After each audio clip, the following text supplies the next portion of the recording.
नमस्कार दोस्तों, आप सुन रहे हैं भूतिया कहानियां पॉडकास्ट। मैं हूं आपका मेजबान रोहित। आज की कहानी है बंगला नंबर 17। एक ऐसे बंगले की कहानी जो दिखने में सुंदर था, लेकिन अपने अंदर एक दर्दनाक रहस्य छिपाए था। और मैं हूं अनुष्का।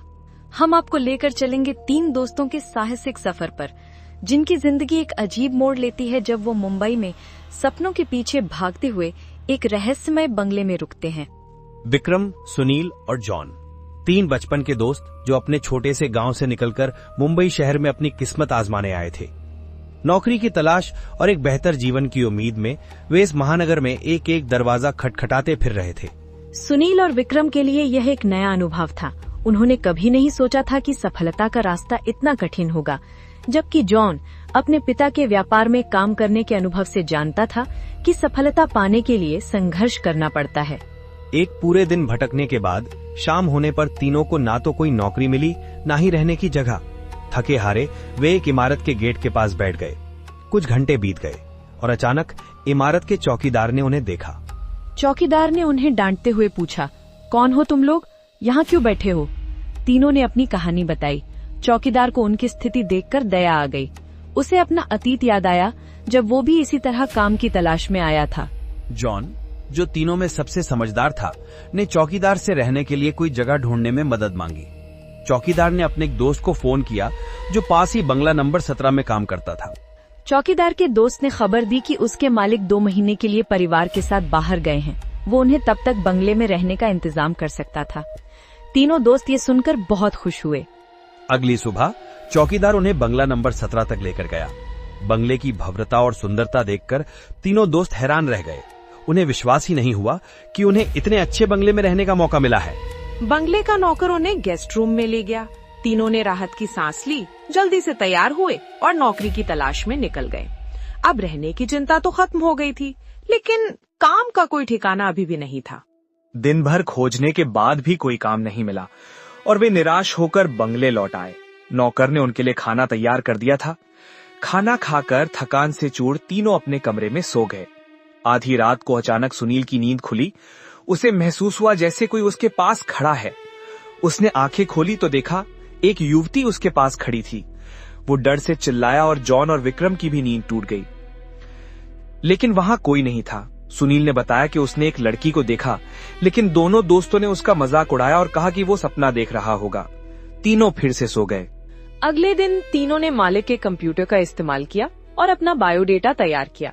जॉन को एक कंपनी का फोन नंबर मिला और उसने वहां नौकरी के लिए फोन किया। अच्छी बात ये थी कि तीनों को इंटरव्यू के लिए बुला लिया गया। खुशी से झूम उठे तीनों दोस्तों ने रात को जश्न मनाने का फैसला किया। उन्होंने शराब पी और खूब मस्ती की। नशे में धुत वे गहरी नींद में सो गए। सुबह उठने पर तीनों हैरान रह गए। कमरे में रखी सभी चीजें अस्त व्यस्त थी, जैसे कोई तूफान आया हो। वे सोचने लगे कि नशे में उन्होंने क्या कर दिया, लेकिन वे इतने पीते नहीं थे कि ऐसा कांड करते। उस रात सुनील को फिर वही लड़की दिखी। इस बार वो बिल्कुल सामने खड़ी थी और रो रही थी। सुनील डर गया और अपने दोस्तों को आवाज दी, लेकिन लड़की गायब हो गई। अब जॉन और विक्रम भी थोड़ा डरने लगे थे। अगले दिन इंटरव्यू के लिए जाते समय उन्होंने बंगले के नौकर से इसके बारे में पूछा। नौकर ने बताया कि ये बंगला एक बहुत बड़े बिजनेसमैन का है जो अक्सर विदेश में रहता है। वो बहुत ही क्रूर और बेरहम इंसान है। नौकर ने आगे बताया कि 2 साल पहले एक लड़की जो यहाँ काम करती थी अचानक गायब हो गई। मालिक ने कहा कि वो नौकरी छोड़कर चली गई, लेकिन कुछ लोगों को शक था कि कहीं कुछ गड़बड़ तो नहीं हुई। तीनों को इंटरव्यू में सफलता मिली और वे बहुत खुश हुए, लेकिन उनके मन में बंगले और उस रहस्यमयी लड़की के बारे में अब भी सवाल थे। वे तय करते हैं कि रात को बंगले की जांच पड़ताल करेंगे। रात को तीनों अलग अलग कमरों में बंगले की तलाशी लेने लगे। सुनील बेसमेंट में गया। वहां उसे एक पुराना दरवाजा मिला जो ताले से बंद था। उसने ताला तोड़ा और अंदर गया।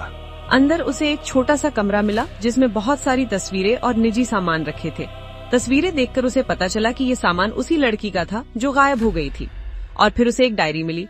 डायरी पढ़कर सुनील को पता चला कि लड़की के साथ मालिक ने बहुत बुरा व्यवहार किया था, उसे प्रताड़ित किया था और अंत में उसकी हत्या कर दी थी। लड़की की आत्मा अब भी इस बंगले में भटक रही थी और न्याय की मांग कर रही थी।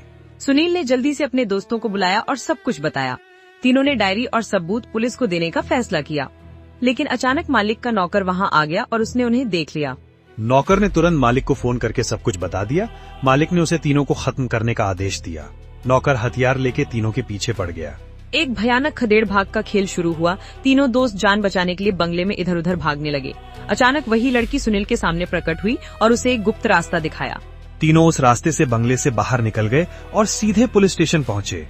वहां उन्होंने सारे सबूत पुलिस को सौंप दिए। पुलिस ने तुरंत कार्रवाई की और बंगले पर छापा मारा। उन्हें वहां से और भी सबूत मिले और नौकर को गिरफ्तार कर लिया गया। तीनों दोस्तों ने मीडिया से भी संपर्क किया और पूरी कहानी दुनिया के सामने रख दी। मालिक को विदेश से ही गिरफ्तार कर लिया गया।